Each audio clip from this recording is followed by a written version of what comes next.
Salut les amis, j'espère que tout le monde va bien. On se retrouve pour une nouvelle vidéo. On va démarrer avec le programme, le calendrier qui attend le Barça sur ce mois de janvier. Ça démarrera ce week-end, ça sera samedi, ce fameux match de Coupe du Roi face à Barbastro. Donc c'est un match important puisqu'il y a un titre en jeu, c'est la Coupe du Roi. Alors évidemment c'est un match déséquilibré sur le papier, mais c'est un match qui permet évidemment d'envisager peut-être un titre en fin de saison.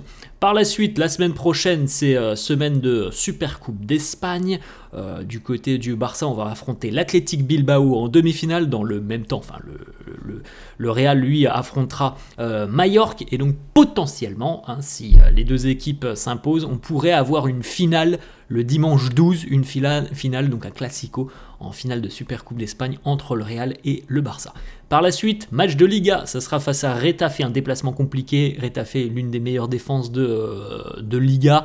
Match en général toujours compliqué du côté du Coliseum Alfonso Pérez. Et puis ensuite, Ligue des Champions, le déplacement du côté de l'Estadio de la Luz pour affronter le Benfica Lisbonne. La réception de Valence, ça sera en fin du mois le 26. Et puis dernier match en LDC, la phase de groupe sera terminée le 29 janvier. Le Barça recevra l'Atalanta Bergame. Voilà le calendrier donc pour les hommes d'Hansi sur ce mois de janvier. On regarde les amis les unes des quotidiens catalans. Mundo Deportivo qui titre Lamine Yamal personaje del año 2024. C'est voilà, le joueur clé de l'année 2024 quand on pense au Barça, quand on pense aussi à la sélection espagnole. C'est Lamine Yamal qui incarne un petit peu la réussite et de la sélection espagnole et du Barça sur l'année 2024. La petite information évidemment qui concerne Dani Olmo, le feuilleton se poursuit. Normalement, comme on l'a dit hier, une réponse définitive est attendue d'ici à demain, normalement. Olmo limite mañana, donc voilà, réponse normalement prévue demain. Une petite information statistique sur Lamine Yamal, les amis. On vient de le dire, le joueur de cette année 2024, Lamine Yamal, 17 ans, avec déjà des records pour le Barça et la sélection espagnole, 13 buts inscrits, 24 passes décisives en 58 matchs sur cette année 2024. Il a remporté le trophée Copa, le Golden Boy, présent aussi avec un trophée pour les Globe Soccer Awards. Donc il est en train évidemment de bâtir quelque chose de phénoménal à son âge, et il est en train de se bâtir un avenir. S'il continue comme ça, il y a un avenir radieux tout simplement dans le monde du football. Il deviendra l'un des tout meilleurs, si ce n'est peut-être le meilleur dans quelques années. Il fait déjà partie des très très grands. Petite stat, regardez cette stat, elle est sympa aussi, c'est quand même une stat assez parlante. Lamine Yamal, comme on vient de le dire, c'est 24 passes décisives sur cette année 2024. Alors club plus sélection. Il n'y a qu'un seul joueur qui fait mieux au monde, c'est Mohamed Salah, le joueur de Liverpool qui en a réalisé 26. C'est une stat parlante quand même. À 17 ans, il est déjà deuxième meilleur passeur de toute l'année 2024, c'est quand même monstrueux. La une du quotidien sport, les amis, Escandalo, le scandale Dani Olmo, la photo, ça c'était l'été dernier, la signature, les sourires pour le moment ils ne sont plus là du côté de Barcelone. On en parlera dans quelques instants, les amis. Du côté du Barça, on attend la réponse de la fédération espagnole par rapport à la requête des licences pour Dani Olmo et Pau Victor. Le club, le Barça, espère donc que la situation sera résolue avant demain. Et donc la conférence de presse d'avant-match de Coupe du Roi d'Hansi Flick avant d'affronter Barbastro. D'autres infos, les amis, sur Dani Olmo. Selon certaines sources, Dani Olmo reste déterminé à rester au Barça, quelles que soient les conséquences potentielles. C'est quand même une belle preuve d'amour, ce qui veut dire que s'il n'est pas enregistré, Dani Olmo, à l'heure actuelle, les amis, n'envisagerait pas de quitter le Barça. Bon, ça serait quand même assez fou parce qu'il passerait 6 mois tout simplement à ne pas jouer, mais pour le moment ça serait la tendance et la belle preuve donc d'amour de Dani Olmo pour le club. Il n'envisagerait pas de quitter le Barça si ça se passe mal au niveau du verdict final. Une petite information financière qui est démentielle. Regardez ça les amis. Le Barça pourrait perdre 263 millions d'euros si Dani Olmo n'est pas enregistré. Et imaginons qu'il y a un départ de Dani Olmo. Comme on l'a dit hier, Dani Olmo, il a un contrat jusqu'en 2030. Il ne peut pas être enregistré pour le moment, mais ça veut dire qu'il y a 48 millions d'euros de salaire jusqu'en 2030 qu'il faudra lui payer.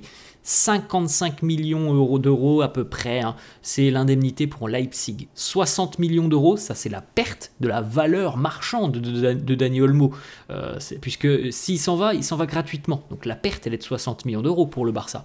Plus, alors ça, c'est pas vraiment une perte, mais ce serait 100 millions d'euros les ventes, vous savez, des fameuses loges VIP du Camp Nou. C'est 100 millions d'euros qui au final ont été bradés puisque normalement, là le Barça a dû faire vite pour vendre ses loges, mais normalement le prix il est doublé. Ces loges VIP, elles ne valent pas ce prix-là, elles valent 200 millions d'euros. Donc rendez-vous compte quand même de l'importance du dossier Dani Olmo financièrement.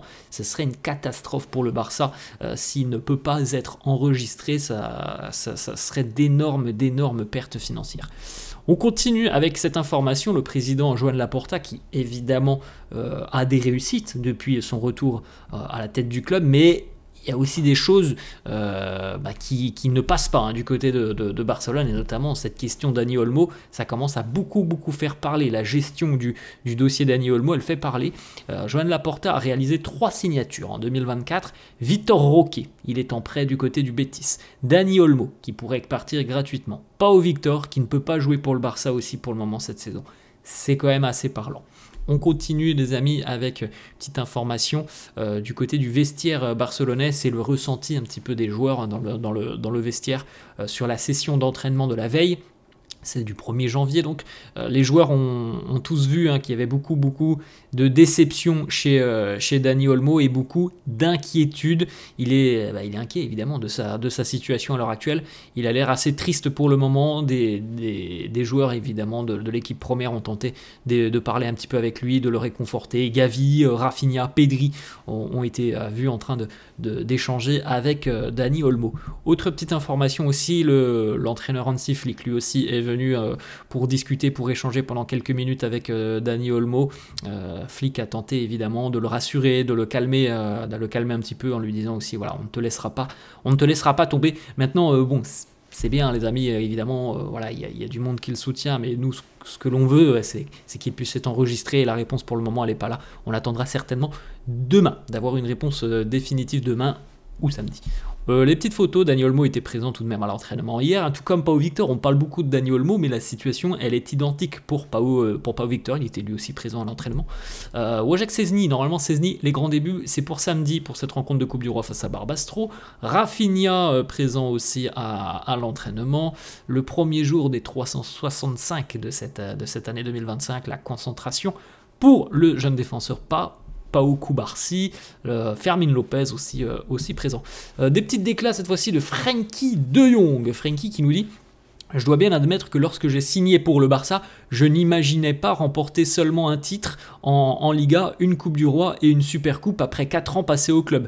Je m'attendais à avoir gagné le double de tous ces trophées. Je suis un petit peu déçu. Autre déclat de Frenkie de Jong qui nous dit: cette année a été la plus difficile pour moi dans toute ma vie.